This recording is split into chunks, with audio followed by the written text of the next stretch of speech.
ഈ സിസ്റ്റർക്ക് പറയാനുള്ള ഒരു അത്ഭുത സാക്ഷ്യമാണ്. ഈ സിസ്റ്ററുടെ പേര് മഞ്ജു.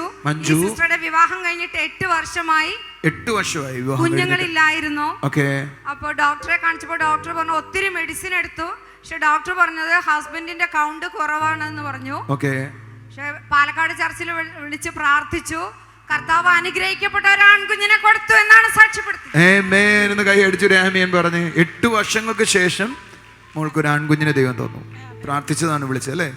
ഞാൻ ചോദിക്കുന്നത്, ഹസ്ബൻഡിന്റെ കൗണ്ട് കുറവായിരുന്നു, അതുകൊണ്ട് കുഞ്ഞുങ്ങളുണ്ടാകാൻ പ്രയാസമായിരുന്നു. 100% ഇല്ലായിരുന്നു, 20% ഉള്ളൂ. അതിൽ കൊണ്ടാവാൻ പ്രയാസമാണ്. കർത്താവ് അവന് കൊടുത്ത വിടുതലിനായി നന്ദി. ഈ മോനൊരു നല്ല ശുശ്രൂഷകനാകട്ടെ, ഇവനൊരു പ്രസംഗിക്കുന്നവനാകട്ടെ, ഇവനൊരു അത്ഭുത ബാലനെന്ന് വിളിക്കപ്പെടട്ടെ. കർത്താവിന് കൈയടിച്ച് നന്ദി പറഞ്ഞ് 8 വർഷങ്ങൾക്ക് ശേഷം ഒരു കുഞ്ഞിനെ കിട്ടുക വലിയ കാര്യമാണ് കേട്ടോ. കർത്താവ് ചെയ്ത നന്മയ്ക്ക് നന്ദി. സന്തോഷമായിട്ട് പോയിട്ട് മോളെ ഒരു മിനിറ്റ് നിൽക്കുക.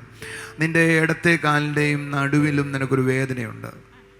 നിനക്ക് കുഞ്ഞിനെ എടുക്കാൻ കുറച്ച് നേരം ഇപ്പോൾ പറ്റത്തില്ല. ശരിയാ, ഇന്നത് മാറുക. അത് മാത്രമല്ല, പ്രസവത്തിന് ശേഷമേ നിന്റെ ഒരു കണ്ണിന് മങ്ങൽ വന്നുകൊണ്ടേയിരിക്കുക. ശരിയാണോ? അത് നിന്റെ വലത്തെ കണ്ണിനാണ്. ഇന്ന് നിന്റെ വലത്തെ കണ്ണ് സൗഖ്യമാവും. ഒന്ന് കൈയടിച്ച് കർത്താവിനെ സ്തുതിച്ചേ.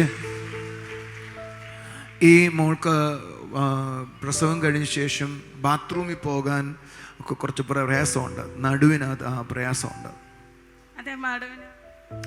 നിങ്ങൾ വിശ്വസിക്കുന്നുണ്ടോ ഇന്ന് കർത്താവ് ഈ മോളെ സൗഖ്യമാക്കുമെന്ന്? ഒന്ന് കൈയടിക്കാത്ത എന്താ? ഒരു ആമേൻ പറയാത്ത എന്താ? ഇവൾക്കൊരു കുഞ്ഞിനെ കൊടുത്ത കർത്താവാണ്. അതോടൊപ്പം കർത്താവ് ആ മോളോട് ഇടപെടും കൂടെ ചെയ്യുക.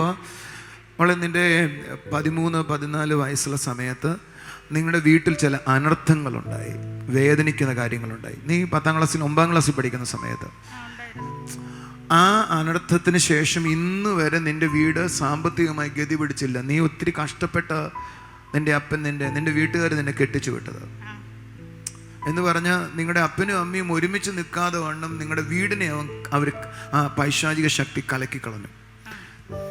എന്നാൽ നിൻ്റെ വീടിനെ, അതുകൊണ്ട് നിനക്ക് പലപ്പോഴും തോന്നും എൻ്റെ വീട് പോലെ എൻ്റെ കല്യാണം കഴിച്ച വീട് ആവുമോ, ഇങ്ങനെ അങ്ങ് നശിച്ചു പോവുമോ നമ്മളുടെ ഉള്ളിൽ അതെപ്പോഴും തോന്നും.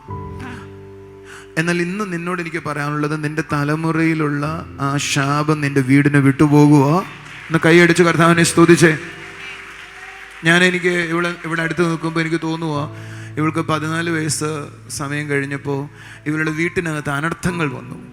ഭാര്യയും ഭർത്താവുകൾ അപ്പനും അമ്മയും ഒരുമിച്ച് നിൽക്കാൻ കഴിയാത്ത വിധത്തിൽ ഇവരെ ഇല്ലാതാക്കി കളഞ്ഞു. എന്നാൽ കർത്താവ് അതൊരു ശാപത്താൽ ഉണ്ടായതാണ്. അതിപ്പോഴും ഈ തലമുറയിലുണ്ട്. എന്നാൽ ഈ ദൈവം ഒരു വലിയ വിടുതൽ കൊടുക്കുക. കൈയടിച്ച് കർത്താവിനെ സ്തുതിക്കുന്നു. സന്തോഷമായിട്ട് പോയാട്ടെ.